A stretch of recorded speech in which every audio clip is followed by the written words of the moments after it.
ಮಾಜಿ ಸಿಎಂ ಯಡಿಯೂರಪ್ಪ ವಿರುದ್ಧ ವಿಚಾರಣೆಗೆ ಅನುಮತಿ ವಿಳಂಬ ಹಿನ್ನೆಲೆ ಹೈಕೋರ್ಟ್ಗೆ ರಿಟ್ ಅರ್ಜಿಯನ್ನ ಸಲ್ಲಿಸಿದ್ದಾರೆ ವಕೀಲರು. ಮಾಜಿ ಸಿಎಂ ಬಿಎಸ್ ಯಡಿಯೂರಪ್ಪ ವಿರುದ್ಧ ವಿಚಾರಣೆಗೆ ಅನುಮತಿ ಕೋರಲಾಗಿತ್ತು, ಅದು ವಿಳಂಬ ಆಗಿದೆ. ಹೀಗಾಗಿ ಹೈಕೋರ್ಟ್ಗೆ ರಿಟ್ ಅರ್ಜಿಯನ್ನ ವಕೀಲ ಟಿ ನರಸಿಂಹಮೂರ್ತಿ ಸಲ್ಲಿಸಿದ್ರು. ರಾಜ್ಯಪಾಲರಿಗೆ ಮನವಿ ಮಾಡಿದ್ರು ಕೂಡ ವಿಚಾರಣೆಗೆ ಅನುಮತಿ ನೀಡಿಲ್ಲ.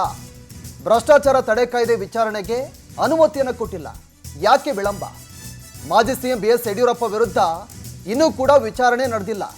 2022ರಿಂದಲೂ ಕೂಡ ತನಿಖೆಯಾಗದೆ ಕೇಸ್ ಬಾಕಿ ಉಳಿದಿದೆ.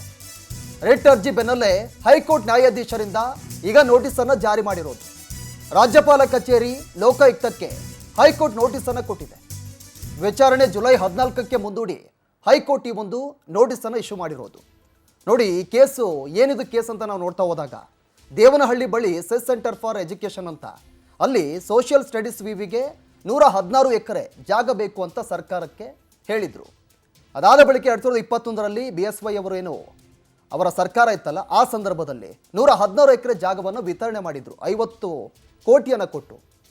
ಇಲ್ಲಿ ಈ ಅರ್ಜಿದಾರ ಹೇಳ್ತಿರೋದು 2022ರಲ್ಲಿ ಲೋಕಾಯುಕ್ತಕ್ಕೆ ನರಸಿಂಹಮೂರ್ತಿ ಕಂಪ್ಲೇಂಟನ್ನು ಮಾಡಿದರು. ಈಗ ನೋಟಿಸನ್ನು ಕೊಟ್ಟಿದೆ, ಇದಕ್ಕೆ ಉತ್ತರವನ್ನು ಕೊಡಿ ಅಂತ. ಈ ವಿಚಾರಕ್ಕೆ ಸಂಬಂಧಪಟ್ಟಂತೆ ನಮ್ಮ ಪ್ರತಿನಿಧಿ ಸುಚಿತ್ರ ಫೋನ್ ಸಂಪರ್ಕದಲ್ಲಿದ್ದಾರೆ. ಸುಚಿತ್ರ, ಈಗ ಹೈಕೋರ್ಟು ಈಗ ನೋಟಿಸನ್ನು ಕೊಟ್ಟಿದೆ ಲೋಕಾಯುಕ್ತ ಮತ್ತು ರಾಜ್ಯಪಾಲರಿಗೆ. ಏನು ಉತ್ತರವನ್ನು ನಿರೀಕ್ಷೆ ಮಾಡ್ಬೋದು, ಏನು ಉತ್ತರವನ್ನು ಕೊಡಬಹುದು ಅಂತ? ಪ್ರವೀಣ್, ಏನಂತ ಹೇಳಿದ್ರೆ, ಇದೀಗ ರಾಜ್ಯಪಾಲರ ಕಚೇರಿ ಮತ್ತೆ ಲೋಕಾಯುಕ್ತ ಕಚೇರಿಗೆ ಹೈಕೋರ್ಟ್ ನೋಟಿಸ್ ಅನ್ನ ಜಾರಿ ಮಾಡಿರುವಂತದ್ದು.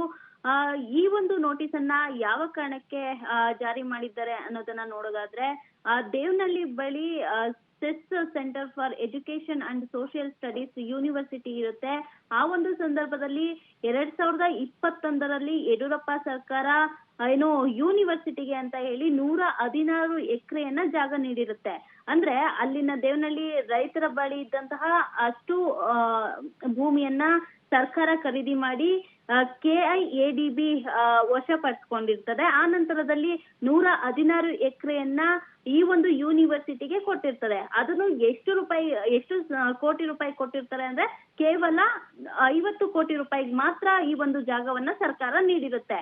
ಅಂದ್ರೆ ಅವತ್ತಿಗೆನೆ ಕೂಡ ಈ ಒಂದು ಜಾಗ ಅಂದ್ರೆ 116 ಎಕರೆ ಏನಿದೆ, ಆ ಒಂದು ಜಾಗ 180 ಕೋಟಿಯಷ್ಟು ಮೌಲ್ಯವನ್ನ ಹೊಂದಿರುತ್ತೆ. ಆದ್ರೆ ಯೂನಿವರ್ಸಿಟಿಗೆ ಅಷ್ಟು ಕಡಿಮೆ ರೀತಿಯಲ್ಲಿ ಸರ್ಕಾರ ಯಾವ ಕಾರಣಕ್ಕೆ ಕೊಡ್ತು, ಯಾಕೆ 137 ಕೋಟಿಯಷ್ಟು ಸರ್ಕಾರ ಯಾಕೆ ನಷ್ಟ ಮಾಡ್ಕೊಳ್ತು ಅಂತ ಸಾಕಷ್ಟು ಗೊಂದಲ ಆಗಿರುವಂತದ್ದು. ಜೊತೆಗೆ ದೂರುದಾರರು ಏನಿರ್ತಾರೆ, ಟಿ ನರಸಿಂಹಮೂರ್ತಿ ಏನು ದೂರುದಾರರು ಏನಿರ್ತಾರೆ, ಅವರು ಈ ಬಗ್ಗೆ ಲೋಕಾಯುಕ್ತಕ್ಕೆ 2022ರಲ್ಲೇ ಕಂಪ್ಲೇಂಟ್ ಅನ್ನ ಕೊಟ್ಟಿರ್ತಾರೆ. ಆ ನಂತರದಲ್ಲಿ ಲೋಕಾಯುಕ್ತವರು ಕೂಡ ದೂರನ್ನ ತೆಗೆದುಕೊಂಡು ಅದನ್ನ ದೂರನ್ನ ಕೂಡ ದಾಖಲಿಸಿರೋದಿಲ್ಲ. ಹೀಗಾಗಿ ಅವರು ಒಂದು ಪಿಟಿಷನ್ ಕೂಡ ಹಾಕೊಂಡಿರ್ತಾರೆ. ಆ ನಂತರದಲ್ಲಿ ರಾಜ್ಯಪಾಲರ ಅನುಮೋದನೆಯನ್ನ ಕೋರಿ 2024ರಲ್ಲಿ ಮನವಿಯನ್ನ ಕೂಡ ಮಾಡ್ಕೊಂಡಿರ್ತಾರೆ. ಏನು ದೂರದಾರರಾದಂತಹ ಟಿ ನರಸಿಂಹಮೂರ್ತಿ ಅವರು. ಆ ಹಿನ್ನೆಲೆಯಲ್ಲಿ ಕೂಡ ರಾಜ್ಯಪಾಲರ ಕಚೇರಿಯಿಂದನೂ ಕೂಡ ಯಾವುದೇ ರೀತಿ ಒಂದು ರೆಸ್ಪಾನ್ಸ್ ಬಂದಿರಲ್ಲ. ಇದರಿಂದಾಗಿ ವಿಚಾರಣೆ ಅನುಮತಿ ವಿಳಂಬ ಆಗಿದೆ ಅಂತ ಹೇಳಿ ರಿಟ್ ಅರ್ಜಿಯನ್ನ ಸಲ್ಲಿಕೆ ಮಾಡಿರ್ತಾರೆ. ನಿನ್ನೆ ಹೈಕೋರ್ಟ್ ಈ ಬಗ್ಗೆ ಲೋಕಾಯುಕ್ತ ಜೊತೆಗೆ ರಾಜ್ಯಪಾಲರ ಕಚೇರಿಗೆ ಹೈಕೋರ್ಟ್ ನೋಟಿಸ್ ಅನ್ನ ಕೂಡ ಜಾರಿ ಮಾಡಿದೆ. ಸದ್ಯ ಜುಲೈ 14ಕ್ಕೆ ಈ ಒಂದು ವಿಚಾರಣೆ ಹೈಕೋರ್ಟ್ ಮುಂದೂಡಿರುವಂತದ್ದು. ಓಕೆ, ಥ್ಯಾಂಕ್ ಯು ಸುಚಿತ್ರ ತಮ್ಮೆಲ್ಲ ಮಾಹಿತಿಗೆ.